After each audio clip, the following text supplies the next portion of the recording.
1990 Pontiac 6000 STE all-wheel drive.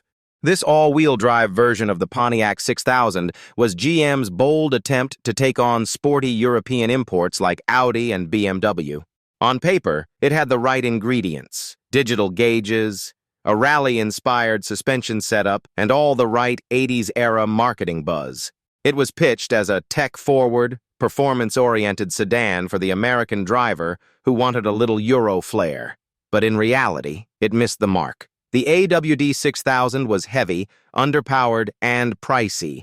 Three things you don't want in a so-called performance sedan. And the reliability issues didn't help either. By the time it hit the market, it was already too late in the 6000's life cycle to make a real impact, and most buyers simply looked the other way. Today, it's mostly forgotten, overshadowed by better-executed competitors and even GM's own later efforts. It was a swing at the European sports sedan formula, but in the end, it was more sizzle than substance. 1991 Chevrolet Lumina Z34. On paper, the Chevrolet Lumina Z34 had all the makings of a legitimate performance sedan. With its 210-horsepower dual-overhead cam V6, sport-tuned suspension, and aggressive bodywork, it was clearly aimed at taking on the Ford Taurus SHO. It even looked the part, thanks to ground effects, flashy alloy wheels, and a stance that screamed 90s muscle. But in practice, the Z34 struggled to live up to the hype. It was heavy, not particularly well built, and while that high-revving V6 had some character, it was notoriously difficult to work on, and parts weren't exactly cheap. Despite its sporty looks, the Z34 lacked the polish and precision that buyers expected from a true performance car. It wasn't the Taurus killer GM had hoped for, and buyers caught on pretty quickly. Still, in recent years, the Lumina Z34 has carved out a small cult following among collectors and enthusiasts, thanks in part to its rarity, its distinctively 90s vibe, and the nostalgia it now brings to the table. 1995 Chevrolet Caprice Classic Wagon. By the mid-1990s, the era of big American station wagons was coming to a quiet, wood-paneled end, and the Chevrolet Caprice wagon was GM's final swing at keeping it alive. It had all the old-school ingredients: a huge footprint, rear-wheel drive, a cavernous interior, and even the option of a Corvette-sourced LT1 V8 under the hood. On paper, it was a powerful and comfortable road cruiser. But the timing couldn't have been worse. Buyers were ditching wagons for SUVs in droves, and no amount of horsepower could change that.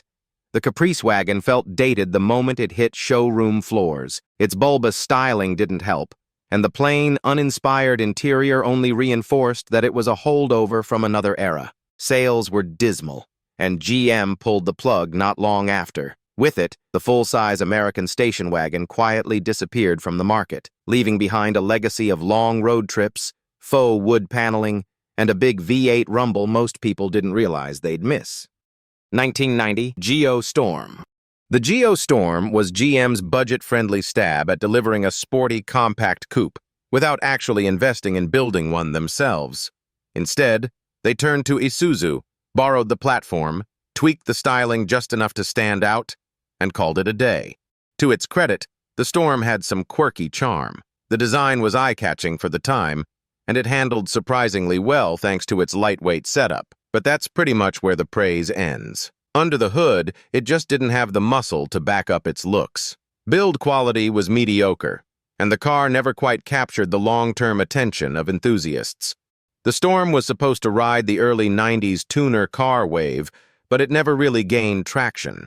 Japanese rivals like the Honda CRX and Toyota Celica offered better performance, more refinement, and stronger aftermarket support. Today, spotting a Geostorm is like seeing a ghost from a forgotten era. It's not collectible, it's just rare. A prime example of GM's badge engineering strategy in action, for better, or more accurately, for worse. 1997 Pontiac Transport.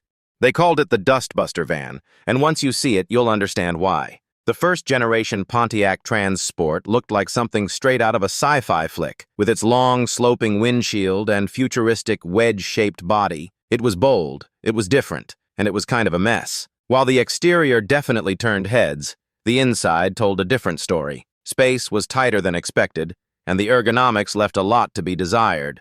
Those cool plastic body panels, they didn't age well, and despite the forward-thinking design, it simply couldn't compete with the Dodge Caravan, which was dominating the minivan market by doing everything right without trying to reinvent the wheel. Eventually, GM gave in and redesigned the Trans Sport into something more conventional, but the original remains a weird, wonderful reminder of when GM swung for the fences on style and struck out on practicality. Interestingly enough, these dustbuster vans have been making a bit of a comeback in enthusiast circles. Their unique look, period quirks, and sheer oddball charm have earned them a niche following among collectors who appreciate just how weird the 90s could get.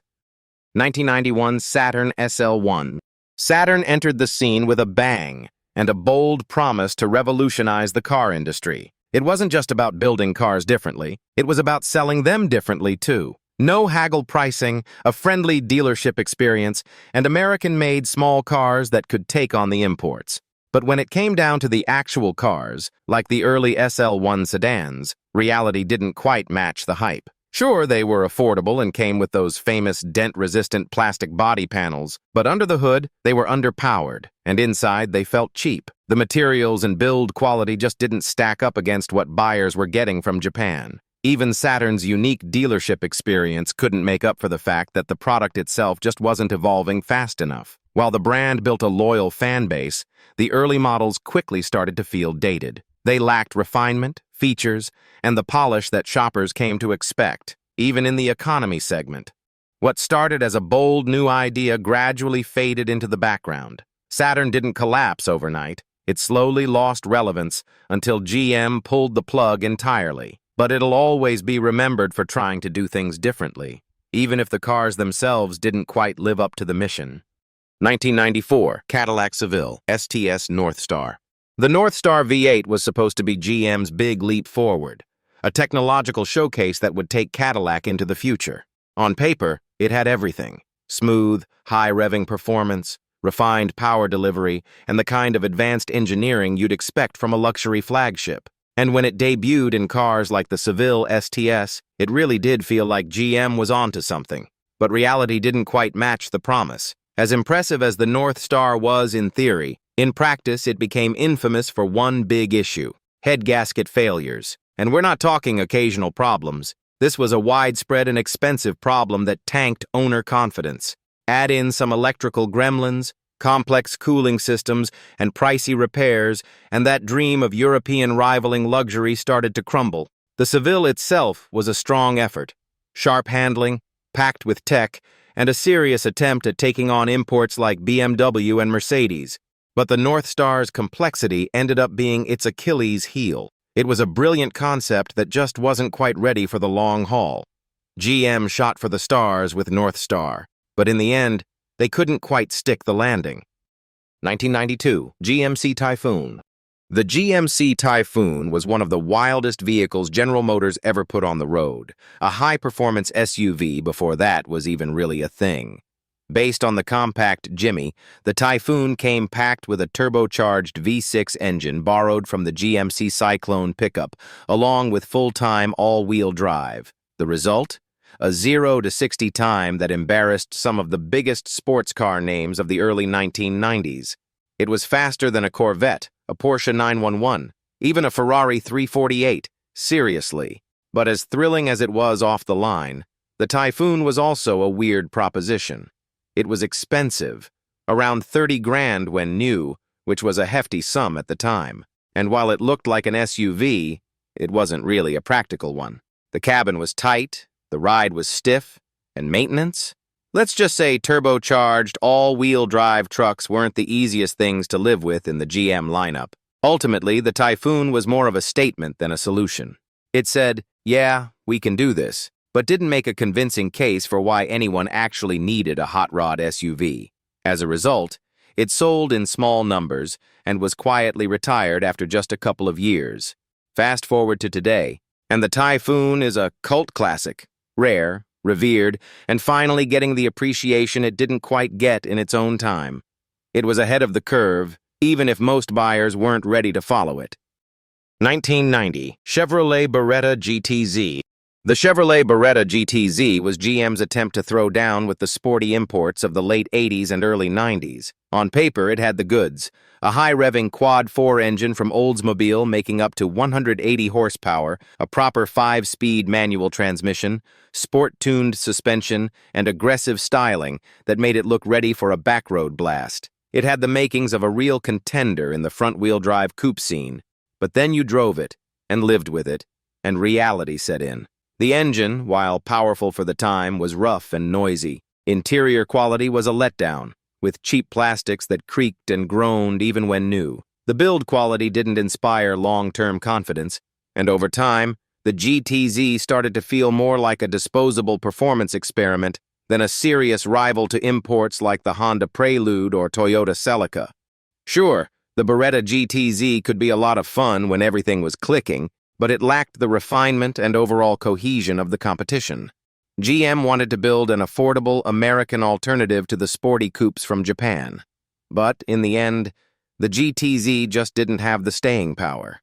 Today, it's a bit of a forgotten footnote.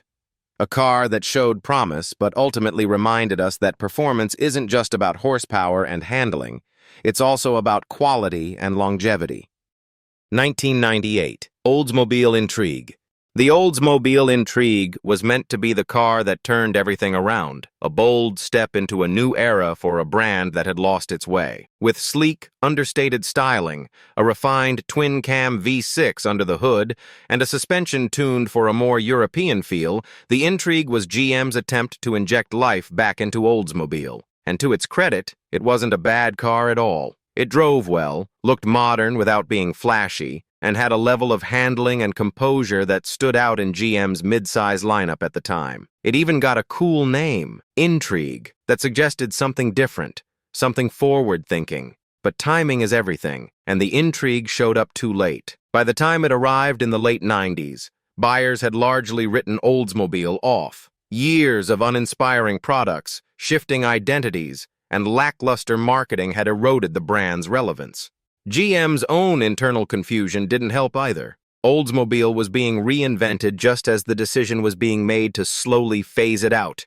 So the Intrigue found itself stuck in a no-man's land, a well-executed, perfectly decent sedan that few people noticed and even fewer bought. It wasn't a failure in the traditional sense, it just couldn't overcome the weight of its badge. In the end, the Intrigue was exactly what Oldsmobile needed, only 5 years too late.